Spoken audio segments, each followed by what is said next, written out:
ఎమ్మెల్యేలు ఎంపీల పైన చాలా బాధ్యత ఉంది. మరి ఎన్నో హామీలు ఇచ్చి వారు రావడం జరిగింది. రాజమండ్రికి సంబంధించి ముంపు ప్రాంతాలని మొత్తం పరిష్కరిస్తామని చెప్పారు. వారికి కూడా టైం ఇవ్వాలి. సంవత్సర కాలము టైం ఇస్తే ఏం చేస్తారనేది కూడా అర్థమవుతుంది. మరి అదేవిధంగా మాజీ శాసనసభ్యులు రౌత్ గారు చెప్పినట్టు గోదావరి కాలుష్యాన్ని ఏ రకంగా నివారిస్తారు, ఏదైతే నల్లా ఛానల్ దగ్గర out drainage water, sewage water అందులో పడతా ఉంది గోదావరి అప్ స్ట్రీమ్లో, దాన్ని ఏ రకంగా అరికడతారు, దాన్ని మొత్తం అంతా కూడా బైపాస్ చేస్తారా, లేని పక్షంలో వాటర్ ఇంటేక్ పాయింట్ తీసుకుని వచ్చి పుష్కరాల రేవు దగ్గర ఉంది, నల్లా ఛానల్ దగ్గర వచ్చి సీవేజ్ వాటర్ పడతా ఉంది, దాన్ని ఏ రకంగా లిఫ్ట్ చేస్తారు, గోదావరి ప్రక్షాళన ఏ రకంగా చేస్తారు, ఇవన్నీ కూడా వాళ్ళపైన బాధ్యత ఉంది. మరి బాధ్యత నిర్వర్తించాల్సిన కార్యక్రమం కూడా చేపట్టాలా. మరి ప్రజలు ఇంకా మంచి చేస్తారని వారిని ఆశీర్వదించారు. ఇవాళ మనం చేసిన డెవలప్మెంట్స్లో కంబాల్ చెరువు, గ్లో గార్డెన్ ఇవన్నీ కూడా టికెట్ ప్రైస్ తీసేస్తామని చెప్పిన మాటలు కూడా ఉన్నాయి. మరి దాన్ని కూడా వాళ్ళు స్టార్ట్ చేయాలి. మరి ఎంత తొందరగా టికెట్స్ని తీసి ఫ్రీగా పెడతానని చెప్పిన సందర్భాలు, మరి బహుశా దాన్ని కూడా ప్రజలు అట్రాక్ట్ అయ్యారేమో. ఎందుకు చేతనంటే ఆదివారం అయితే ఒక 7-8 వేల మంది ఒక్కొక్క చోట ప్రజలు కనబడుతూ ఉన్నారు. హ్యాపీ స్ట్రీట్ అయితే కానివ్వండి, కంబాల్ చెరువు, గ్లో గార్డెన్, ఈ ప్లేసెస్ అన్నిటికి ఇప్పుడు ఏవో టికెట్స్ ఉన్నాయి కాబట్టి దాన్ని తీస్తూ ఉన్నారు. ఆ టికెట్స్ కూడా ఏదో డబ్బులు నాకేదో వస్తున్నట్టు భావించారు. మున్సిపల్ కార్పొరేషన్కి వెళ్తుంది, అది మెయింటెనెన్స్ కవర్ అవుతుంది. సో ఆ మెయింటెనెన్స్ కూడా మున్సిపల్ కార్పొరేషన్ పెట్టుకుని టికెట్స్ తీస్తూ ఉన్నారు కాబట్టి అది కూడా ప్రారంభించాలి ఇమీడియట్గా. అదేవిధంగా చెత్త పన్ను పైన కూడా మీరు ఉద్యమాలే చేశారు. మరి ప్రజల నుంచి కట్టించుకునే కార్యక్రమాలు కూడా ఆఫ్ చేసేయాలి ఇమీడియట్గా. మీరు ఆ మాటలు కూడా ఇచ్చారు. వాలంటీర్స్ని అందరినీ కూడా 10,000 రూపాయలు వాలంటీర్స్కి మేము జీతం పెంచుతాము, స్టైఫండ్ ఇస్తాము, మొత్తం ఎంతమంది అయితే వాలంటీర్స్ ఉన్నారో అంతమందిని రిటైన్ చేస్తామని, మీకు ఏ ఉద్యోగానికి డోకా లేదు అని చెప్పిన మాటలు చంద్రబాబు నాయుడు గారు. ఆ మాట కూడా నిలబెట్టుకోవాలి. ఏదైతే పెన్షన్స్ గురించి 4,000 రూపాయల పెన్షన్ ఈ మే నెల నుంచి మేము అక్షరాల 67 లక్షల మంది ప్రజలకు ఇచ్చాం. మీరు 67 లక్షల మందికి పెంచుతారా లేకపోతే ఇంకా తగ్గించి 4,000 ఇస్తారా? ఒకసారి ప్రజలు కూడా అన్నీ ఆలోచన చేస్తున్నారు. గ్యాస్ సిలిండర్స్ చెప్పారు. ఇంట్లో 3 పిల్లలుంటే అందరికీ అమ్మఒడి ఇస్తామని చెప్పిన మాటలు, ఆడపిల్లుంటే 1,500 రూపాయలు నెల ఇస్తామని చెప్పిన మాటలు, ఇవన్నీ కూడా నిలబెట్టుకోవాలి. నిలబెట్టుకునే బాధ్యత వీళ్ళపైన ఉంది. ఫ్రీ బస్ గురించి కూడా చెప్పారు. ఇవన్నీ కూడా ఒక 6 నెలలు కూడా అవసరం లేదు, 3-4 నెలల్లోనే అర్థమైపోతుంది వీళ్ళు ఏ స్థాయిలో నిలబెట్టుకుంటున్నారు అనేది కూడా అర్థమైపోతుంది. నిరుద్యోగ భృతి, వికలాంగులకి 6,000 రూపాయలు, ఇట్లాగ ఎన్నో హామీలు ఇచ్చారు. అంటే ఒకటి నాకు అనిపించిన ఈ ఎలక్షన్ సారాంశం ఏంటంటే, ప్రజలు అన్నవాళ్ళు ఆశాజీవులు. అంటే ఇక్కడికన్నా అక్కడ ఎక్కువ డబ్బు వస్తుంది, సరే వచ్చేది ఎందుకు పాడు చేసుకోవాలనే కార్యక్రమంలో మరి ఓట్లు వేశారని నేను భావిస్తున్నా. జగనన్న గారు నేను చేయగలిగేదే నేను చెప్తాను, నేను చేయలేని చెప్పలేనని ఆయన నిజాయితీ పరుడు కాబట్టి ఆ రకమైన మాటలు చెప్పాడు.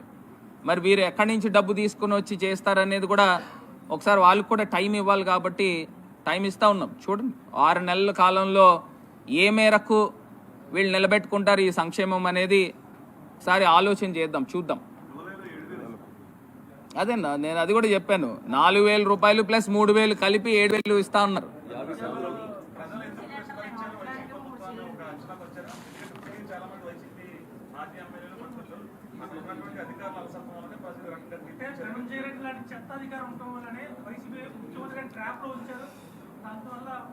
అంటే ఇప్పుడు ఒకటిలేండి, ఇప్పుడు అయిపోయిన తర్వాత ఈ రకమైన మాటలు ఒక్కొక్క ఆఫీసర్ పైన వేయడం కూడా, నిందలు వేయడం కూడా అంతవరకు కరెక్ట్ కాదు.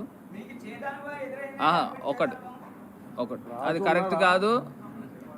ఒక అంశం ఏంటంటే, ఇవాళ నేను ఇందాక చెప్పినట్టు ప్రజలన్న ఆశాజీవులు, అక్కడికన్నా ఇంకా ఇక్కడ ఎక్కువ వస్తుందేమో, ఇక్కడ ఇది జగన్ గారిని చూసాం, చంద్రబాబు నాయుడు గారు ఇంకా ఎక్కువ ఇస్తున్నాడు, ఈ జగన్ గారు చెప్పిన దానికన్నా మేనిఫెస్టో కన్నా ఇది 3 మేనిఫెస్టో కనబడతా ఉంది, అవి వాస్తవాల అబద్ధాలు అనేది రాబోయే 3-4 నెలల్లో అర్థమైపోతాయి. మరి ఎక్కడి నుంచి డబ్బు తీసుకుని వచ్చి ఇస్తారు? ఇవాళ మేము రాజమండ్రికి, నాకు బాధ అంతా ఏంటంటే, రాజమండ్రికి ఇంత అభివృద్ధి చేశాను, ఇంత అభివృద్ధి చేసిన ప్రజలు యాక్సెప్ట్ చేశారు. యాక్సెప్ట్ చేసిన ఓటుని ట్రాన్స్లేట్ చేయలేని విశ్వాసము, అభిమానం సంపాదించలేకపోయానా అని నాకు బాధ అనిపిస్తూ ఉంది. ఇప్పుడు ఇంతకన్నా గొప్పగా మరి ఇప్పుడు రాబోయే, ఇప్పుడు వచ్చిన నాయకులు ఏం చేస్తారనేది కూడా చూస్తాం. నిజంగా వాళ్ళు చేస్తే రాజమండ్రికి మంచి జరుగుతుంది కాబట్టి నేను కూడా చాలా ఆనందిస్తాను. అది కూడా ఏ స్థాయిలో చేస్తారు అనేది కూడా ఖచ్చితంగా చూస్తాం. ఇది కాకుండా ఇవాళ పూలే అంబేద్కర్ భవన్ రాజమండ్రి నడిబొడ్డులో 1300 గజాలలో ఇవాళ తీసుకుని వచ్చి నిర్మాణం జరుగుతుంది. సెకండ్ స్లాబ్ కంప్లీట్ అయింది. అందులో కూడా చాలా ఒక ఆశయంతో ఆ పూలే అంబేద్కర్ భవన్ తీసుకురావడం జరిగింది. ఎంతోమంది బడుగు బలహీన పేద వర్గాల్ని అక్కడ group 1 civils UPSC exams training ఇచ్చే కార్యక్రమం జరుగుతుంది. ఇది కాకుండా వివిధ community halls, Settibalija Gowda community hall అయితే కానివ్వండి, తూర్పు కాపులు ఇక్కడ విఎల్పురంలో ఇచ్చాం. మరి దానిపైన కూడా వాళ్ళు బాధ్యత తీసుకుని దాన్ని కూడా నిర్మాణం చేయాలి. నిర్మాణం చేసి ఇప్పుడు రాబోయే రోజుల్లో కంప్లీట్ చేయాలి.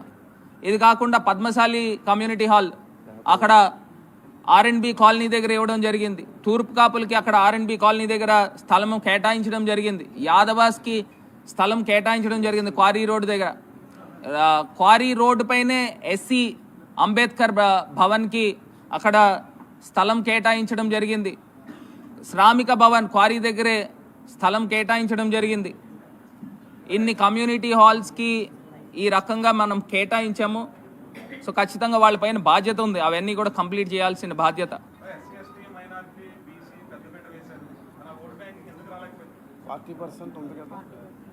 ఒక్కటండి, ఇవాళ గతంలో చంద్రబాబు నాయుడు గారు చెప్పారు ఈవీఎం ట్యాంపరింగ్లు జరిగినాయి అని. 2019లో ఈవీఎం ట్యాంపరింగ్స్ జరిగినాయి అని చంద్రబాబు నాయుడు గారు చెప్పారు. మరి ఇప్పుడు 2023లో 24లో మరి వాళ్ళు ఎన్నికయ్యారు కదా, మరి అప్పుడు జరగలేదా అని అడుగుతా ఉన్నా. ఈవీఎంస్ ఎప్పుడైనా ఒకటే కదా. ఒకసారి చంద్రబాబు నాయుడు గారు అన్న మాటనే ఒకసారి వారికే ఉదహరిస్తూ ఉన్నాం. ఇది కాకుండా నేను ఇందాక చెప్పాను కదన్నా, ఏదైతే ఇంకా ఎక్కువ సంక్షేమ పథకాలు ఈయన ఇస్తాడేమో అని తీసుకున్నారు. ఇది కాకుండా ఇప్పుడు కీలకమైన బాధ్యత కూడా ఎన్డీఏ కేంద్ర ప్రభుత్వంలో కనబడతా ఉంది. మరి కనబడతా ఉన్నప్పుడు మరి ప్రత్యేక హోదా కండిషన్ పెట్టాలి మరి లెక్క ప్రకారంగా. మరి ఎందుకు పెట్టట్లేదు? ఎందుకంటే గతంలో ఈయన ఎన్డీఏ నుంచి కూడా బయటకు వచ్చింది చంద్రబాబు నాయుడు గారు ప్రత్యేక హోదా ఇవ్వట్లేదనే కదా. ధర్మ పోరాట దీక్షలు కూడా చేశారు. మరి ఆయన పైన బాధ్యత ఉంది. ఇప్పుడు బీజేపీకి అబ్సల్యూట్ మెజారిటీ రాలా, వాళ్ళకి నంబర్స్ తగ్గినాయి. సుమారుగా 34 ఎంపీల నంబర్స్ తగ్గినాయి. చంద్రబాబు నాయుడు గారిది, పవన్ కళ్యాణ్ గారిది 18 ఎంపీలు ఉన్నాయి. వీళ్ళు ఖచ్చితంగా డిమాండ్ పెట్టాలి, ప్రత్యేక హోదా డిమాండ్ పెట్టాలి.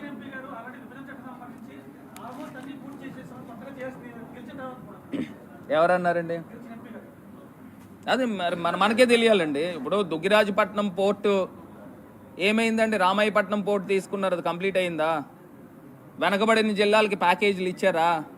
50 కోట్లు చెప్పిన ప్రతి జిల్లాకి ఇచ్చారు కదా. 7 జిల్లాలకి 350 కోట్లు, 10 సంవత్సరాలకి 3,800 కోట్లు ఇచ్చారా? చంద్రబాబు నాయుడు గారు ఎప్పుడైతే బయటకు వచ్చేసారో ఎన్డీఏ నుంచి అప్పటి నుంచి ఆపేశారు కదా.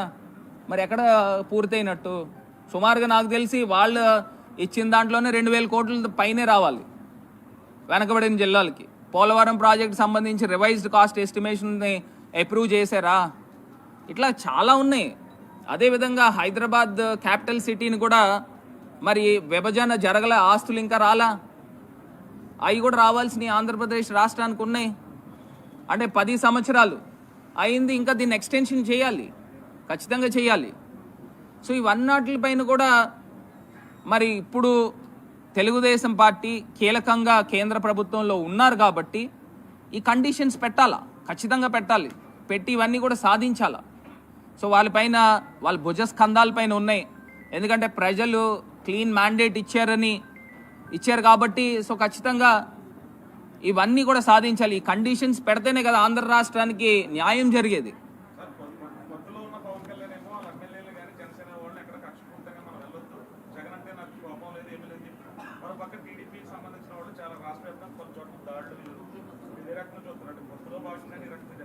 అంటే ఒకటి పవన్ కళ్యాణ్ గారు వాళ్ళ కార్యకర్తలకి వాళ్ళ నాయకులకి వీళ్ళందరికీ కూడా ఒక క్లియర్ ఇన్స్ట్రక్షన్స్ ఇచ్చారు.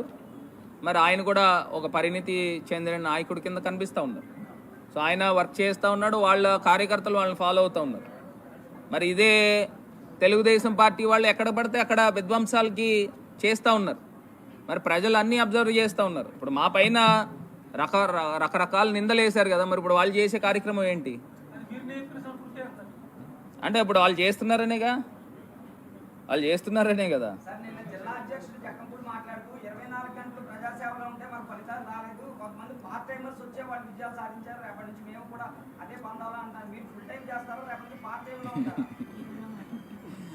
ఒకటన్నా, నేను ఎంపీ అయిన తర్వాత ఏ స్థాయిలో కష్టపడ్డాను అనేది సరే సరే అండి. ఇప్పుడు ఒక్కొక్క ప్రజాప్రతినిధి ఒక్కొక్క రకంగా ఒక్కొక్క స్టైల్లో వాళ్ళు రియాక్ట్ అవుతూ ఉన్నారు. సో ఖచ్చితంగా నా డోర్స్ ఎప్పుడు తెరిచే ఉంటాయి, నేను ఎప్పుడూ అందుబాటులోనే ఉంటాను. ఏదో ప్రజలు మరి ఏ విశ్వాసం పొందలేకపోయినో నేను కూడా విశ్లేషించుకోవాలి. ఎందుకు చేస్తానంటే ఇంత కష్టపడ్డా, ఎంపీ అయిన తర్వాత ఫ్యామిలీ కుటుంబాలను వదిలేసి తిరిగిన సందర్భాలు, సాయంత్రం ఢిల్లీలో ఉంటే మార్నింగ్ ఢిల్లీలో ఉంటే సాయంత్రం రాజమండ్రి వచ్చి ఇక్కడ ప్రోగ్రామ్స్ అటెండ్ అయ్యేవాడిని.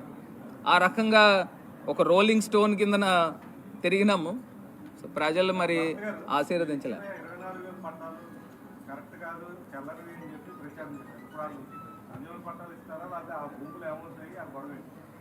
అదే అంటున్నా. ఇప్పుడు ముఖ్యమంత్రి గారు నేను ఎలక్షన్స్ ముందర 4 రోజుల ముందరు సీఎం క్యాంప్ ఆఫీస్లో ఉండి సుమారుగా 230 కోట్ల రూపాయలు డబ్బు తీసుకుని వచ్చి రైతుల ఖాతాల్లో వేసాం డబ్బు.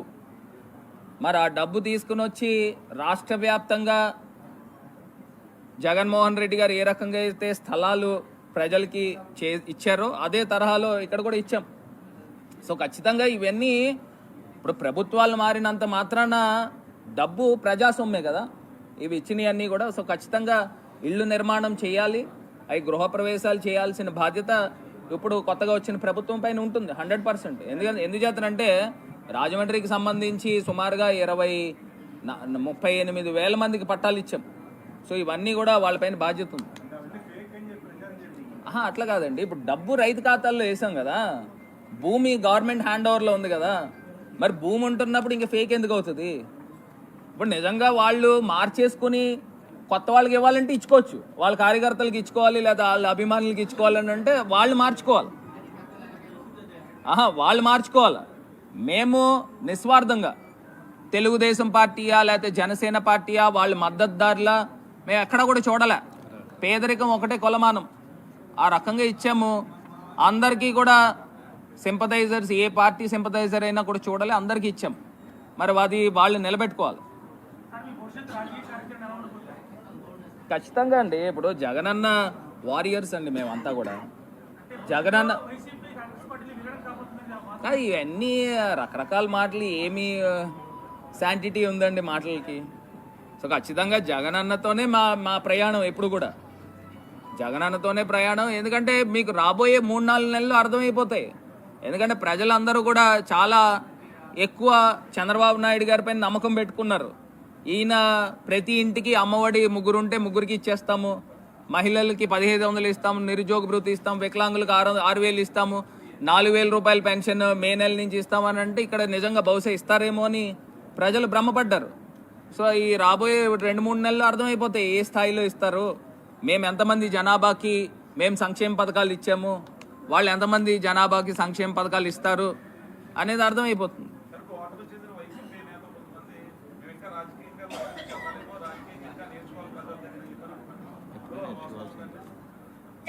అండ్ ప్రతి ఒక్కళ్ళం కూడా నిత్యము నేర్చుకునే అవసరం ఉంటుంది. ఎందుకంటే ప్రజలకు అనుగుణంగా మనం ప్రతి కార్యక్రమం కూడా చేయాలి. సో ఆ రకంగానే చేస్తాము. సో ఖచ్చితంగా ఒకటి మరి నిజంగా నిస్వార్థంగా పనిచేసాం. ఎక్కడా కూడా నేను నా వరకు సొంత ఆస్తులు అమ్ముకున్నాను. ఎక్కడా కూడా ఈ పలానా రూపాయి తీసుకోవాలి, పలానా ఇది చెయ్యాలని ఎక్కడ కూడా ఆలోచనే లేదు. సొంత ఆస్తులు అమ్ముకుని మరి వాళ్ళు చేసినప్పటికీ కూడా మరి ప్రజలు ఆశీర్వదించలేదంటే బాధ అనిపిస్తాం.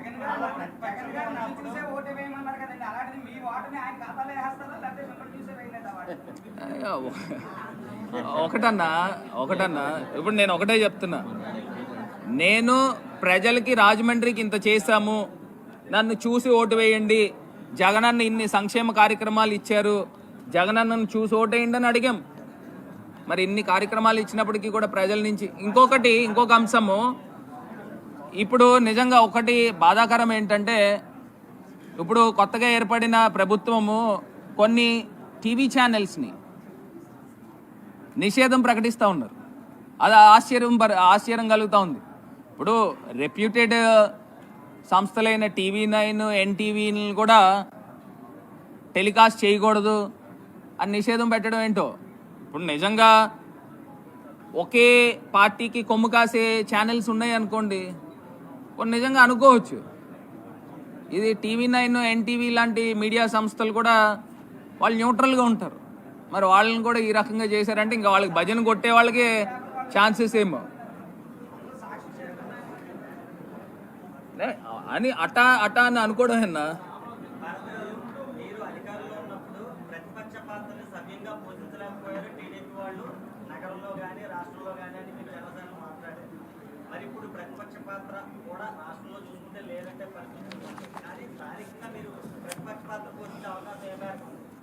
ఇక్కడ చిన్న తేడా ఉందండి. ప్రతిపక్ష పాత్రలో అక్కడ ఆపోజిషన్లో ఎమ్మెల్యే ఉన్నారు, శాసనసభ్యురాలు ఉన్నారు. ఇక్కడ మేము శాసనసభ్యులు కాకపోయినప్పటికీ కూడా ప్రతిపక్ష పాత్ర అనేది పోషిస్తాం. అది చెప్తాం.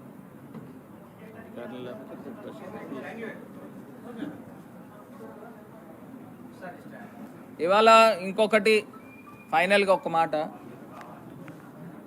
ఎలక్షన్స్లో పార్టీ గురించి, వైఎస్ఆర్ కాంగ్రెస్ పార్టీ గురించి అహర్నిశలు కృషి చేసి పనిచేసిన ప్రతి ఒక్క కార్యకర్తకి, ప్రతి ఒక్క నాయకుడికి, అదేవిధంగా డాక్టర్ గూడూరు శ్రీనివాస్ గారు కూడా, మరి ఆయన ఎంతో బిజీ డాక్టర్ అయినప్పటికీ కూడా మరి వారు కూడా ఎంపీగా కంటెస్ట్ చేసి ప్రజలకు సేవ చేయాలి అని మరి ఆయన కూడా చాలా ఆలోచన చేశారు.